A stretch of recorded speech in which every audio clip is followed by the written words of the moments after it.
content creators are shaking in their boots, there's calls for boycotts, and brother turns against brother as conflict engulfs the fan communities. All the while, Games Workshop are gearing up for a culling. So is this good for the miniature wargaming hobby? We're through the looking glass here, people. Hi everyone, my name is Discourse, and let's talk about Games Workshop and the miniature wargaming hobby. So, Games Workshop, everybody in the hobby space knows who they are.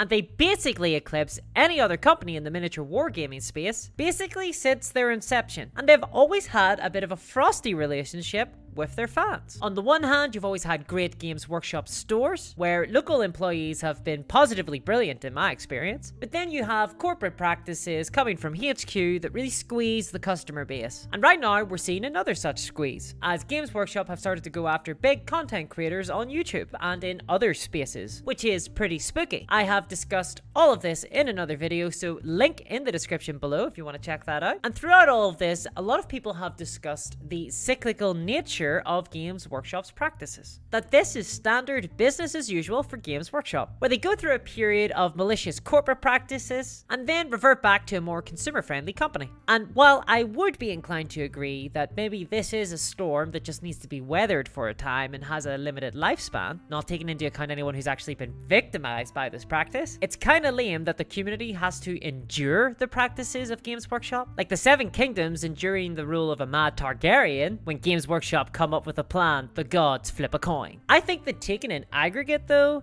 it might not actually be the case that this time it will end. This time has the real risk of being quite a bit different because they're doing this as a prelude to something much bigger. Because they're moving out of the physical sphere and into the multimedia entertainment sphere. They are evolving into something much more terrifying. They are looking to become a household name. They want to be a brand.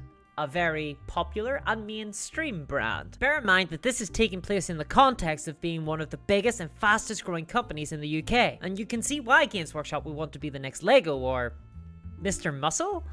But to get to that level, Games Workshop need to do something. And if you go to Games Workshop's investor relations website and you look into their business model section, we'll find a few interesting snippets. Quote, "The more fun and enjoyable we make our game, the more customers we attract and retain, and the more miniatures our customers want to buy." Okay, that makes sense. Thumbs up from me there. But then they go on to say, "People with our particular hobby gene, that is collecting, painting, and playing with fantasy soldiers exist all over the world, and our job is to find them." Well, putting aside the weird language used here, can we diagnose someone with miniature addiction? Because I need to go to that clinic. Games Workshop are essentially acknowledging here that the hobby itself is pretty niche, and it just so happens that Games Workshop's stock price has grown pretty exponentially over the last 2 years. So where do they go from here? Where can they go? If the hobby is so niche, then they must be aware that there's only so many new players they can get into it, right? I mean, they've been expanding into other markets from the UK, most notably into the USA, but maybe they see the writing on the wall. And I suspect they're worried about what they're going to do when they hit that saturation point. Because let's be honest, miniature wargaming isn't exactly the same as something like video games. There is way more investment needed to get into miniature wargames, and it's actually not a very easy onboarding experience. Sure, Games Workshop try to make it as easy as possible with their stores acting essentially like embassies on hostile soil, but as a potential new player, you require a lot of social capital and acumen to enter into a Games Workshop store in the first place. Some of the veterans in the audience might have forgotten how intimidating it is for newer players to actually enter a store without any sort of social support there, or if they have no prior exposure to the hobby or a friend group that already play. Games Workshop, it must be said, have always been really good at training their staff to be super approachable, because they know that one of the hardest parts to get someone into the hobby is to have them step foot into the store in the first place. But aside from the social acumen, you also need pretty deep pockets, let's be honest. You need to buy the models, of course, and this is why the start collecting boxes are so important for new players, because they smooth out that section of the onboarding experience. And it's kind of criminal how long it took Games Workshop to realize that this is why skirmish level games are so good for the hobby. But then you need to buy things like your paints, your dice, your measuring tape, all sorts of peripherals. And then on top of all of that, you need to gather the institutional knowledge that comes with the hobby. People don't just pop out of the womb knowing how to graft a Space Marine's head between two oversized pauldrons. You have to learn how to put your miniatures together and then how to paint them. And then you start to refine your painting skill, get them to a tabletop standard, and then learn the rules of the game, then learn the meta. And then by that stage, you're into the hobby pretty seriously. You have a lot of plastic but not much cash. But there's a lot of people who give up at any stage of those points. Not everyone makes it to the finish line. Back when I first started, I had no idea how to paint a model, and short of physically asking someone to paint a model in front of me, I had no way to learn. But that's not true anymore. Now there's hundreds of thousands of paint tutorials on YouTube. Not that they're needed anymore with contrast paints. I probably would have fallen out of the hobby if it wasn't for the fact that I already had friends who were really firmly established in it. But now you don't even need friends anymore because there's so many creators out there creating tutorials for you to get into the hobby. Let me be your friend. And ultimately, they're sharing their passion for the hobby with new virgin audiences. That was not intended to be a pun. And so, creators on YouTube being fans are super important to Games Workshop's bottom line. Games Workshop already know this, because the majority of Games Workshop employees are mega fans and super passionate about the product. And that passion absolutely shows. And just like those Games Workshop employees in your local store, YouTubers, podcasters, and Instagrammers are all huge ambassadors for the hobby. Of course, there's a lot of problems that come from hiring fans, because their passion for the product gets exploited by their employer. Look, I'm not privy to any contracts between content creators for Warhammer Plus and Games Workshop, but do you really think they're shaking out a fair deal for the use of that exclusive content? Somehow I doubt it. But back on track.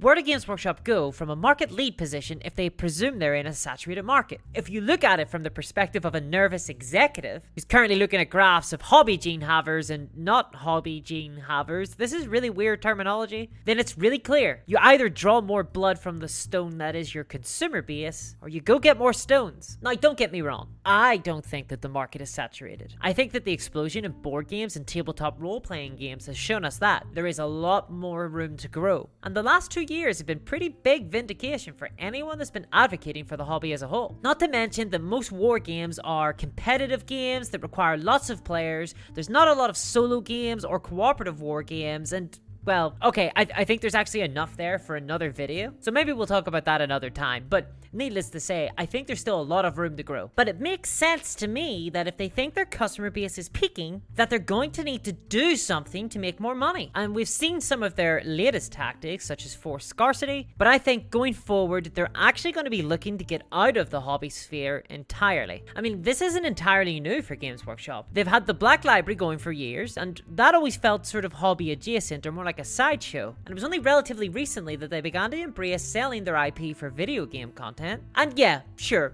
Warhammer Plus is going to have a lot of hobby-based content, but the main focus of the channel so far seems to have been around trying to exploit existing customers. For example, by tying exclusive miniatures to annual subscriptions, but also trying to get newcomers into Warhammer Plus using animated stories and video content.